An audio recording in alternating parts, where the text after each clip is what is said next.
I got to the hostel.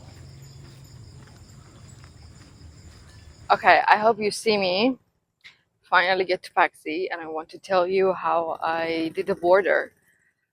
So we okay, first of all, going with that bus is one of the best $50 that I've ever spent and like since I started my trips because they were like a service, a package service that they will take you. It was like a flight, so maybe I can sit here in front of the light. Yeah. So basically, what happened was it was like a flight, and it was so nice. There were like flight attendants, and they were like the crew, and it was so nice. So that's why I didn't walk at all. I didn't carry my stuff, and I just was with the group, and they were carrying everything, and the whole bus was coming to, but was going to Laos as well, which like is an international bus. VET is the name of the company. So they go to Vietnam, Thailand. They do Vietnam, Thailand, Laos, and Cambodia through land, which was so good. Their service was so good. We stopped for lunch and we had like some breakfast as well, which was very nice. And then there was this so we get to the border. We get to the border and we get to Cambodia, and I had my exit stamp very easy, of course. And then there was this crew, there was a guy, and he was a young guy, very supportive, very nice. So when I had my stamp, exit stamp, I told him, I was like, I'm traveling with a weak passport and a war in my country and conflict in my country. So I have everything ready, but my case might take longer. So I'm asking you to wait for me or like take more care of me. And they said, yeah, no worry, and everything. So anyhow, we went to, what was the light? Okay, I hope I'm not sitting anywhere crazy. I don't think so. Okay, anyhow, after that, I waited in the bus and others came and we went to the other side, the Lao side. So there were two types. First, visa on arrival or arrival. So because I had the visa and my passport, I went to the arrival, and other tourists, mostly white tourists, I went to visa on arrival, and each of them were getting it because I already had the form as well. In the bus, they gave the form for visa on arrival and they filled it out. So they just like they were paying and getting the visa and stamp in like 2 minutes each. Seriously, because I was there standing and I was witnessing this. Anyhow, I went to the arrival counter, and of course, she see my passport, freaked out, and then called the supervisor, whoever, and sent my passport to the other counter, which was visa on arrival, and told me to go there. I went there, and then they told me to stop, to wait. I was like, okay. So I was waiting, and then all of these like white people were just getting their visa and everything with no problem, and I was just standing there. A lot of them were so nice, and they were like, they thought that I'm in the queue, and then they were waiting, and I had to actually say, come, like, you come, it's fine. So, and I wait maybe 10 minutes. I was just waiting there, and then they told me to come to the office. I was like, okay. So I went to the office, and then meanwhile the guy from the crew, he came and checked on me and was like, what's up? I said nothing. They asked me to wait. I'm waiting. And then I went inside, and then there was this room, investigation room, like on the door, it was the investigation room. And they told me to go there and wait there. So I did so. I was sitting there in this room in the middle of literally nowhere in the borders, and with all of my documents waiting. And of course, I was stressed, but then I was confident as well. I was like, okay, I need to do it, and I'm doing it. Anyhow, a guy came, the police, and he started investigating. He asked me like, why are you here? I told him I'm a tourist, and he asked me, when are you going to leave? I said this date. Where are you going? I said this place, and I showed like all the documents. This is my ticket for going back. This is my the hostel and the hotels that I'm staying. Like I booked everything, I printed out everything, literally everything. I was over prepared because I was like, I also have my bank statement because he asked me how much money do you have in cash, and because I knew that before, I took some cash from ATM and I had cash with myself.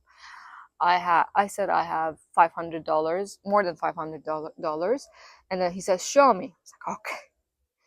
So I showed him, and he saw it, and I put them away, and then I said, this is also my bank statement, and this is my like credit card, this is the money that I have, this is the other thing. Like I showed the screenshot of everything, and I also had the print, and I had my bank statement, but he said, you don't need we don't need the bank statement, we just want to know how much money you have.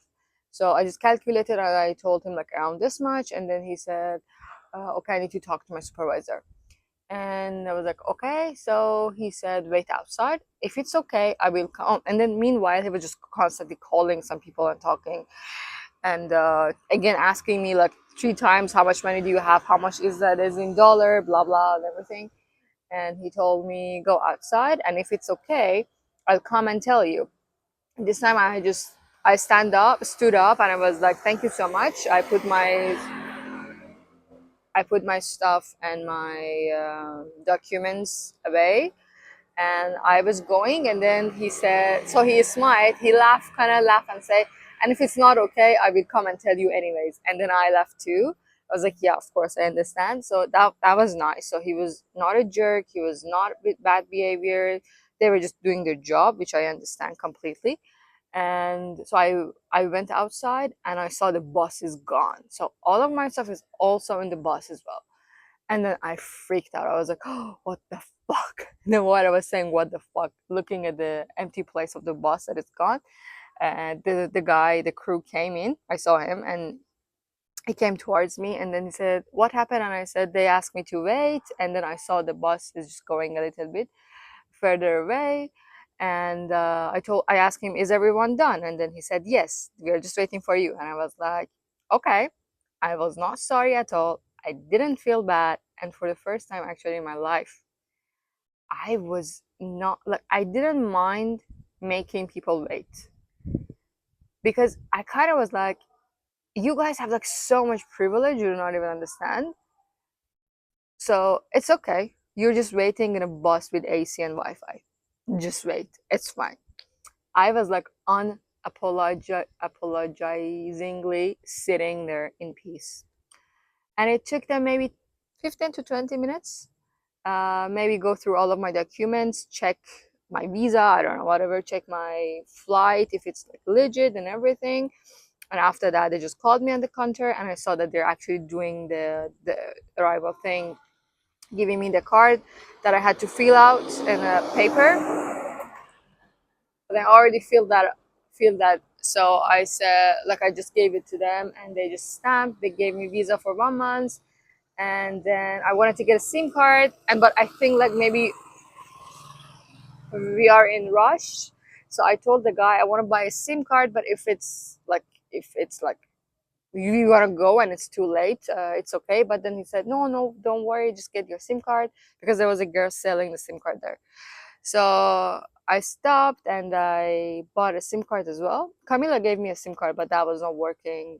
It was expired after 1 month. So because Camila was in Laos before me and before Cambodia.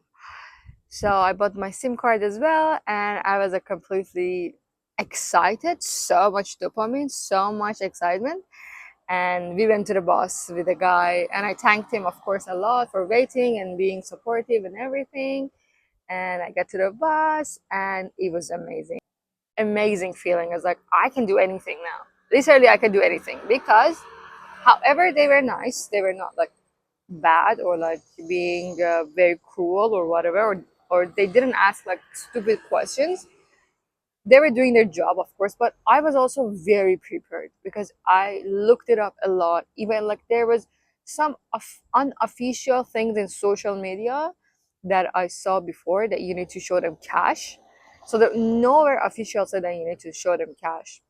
But then I was prepared to even have the cash. Or like I went to the embassy, asked all the questions. So I actually worked so hard for it to be a smooth experience. And when it was a smooth experience, I was like, I achieved this myself. Like I did this myself.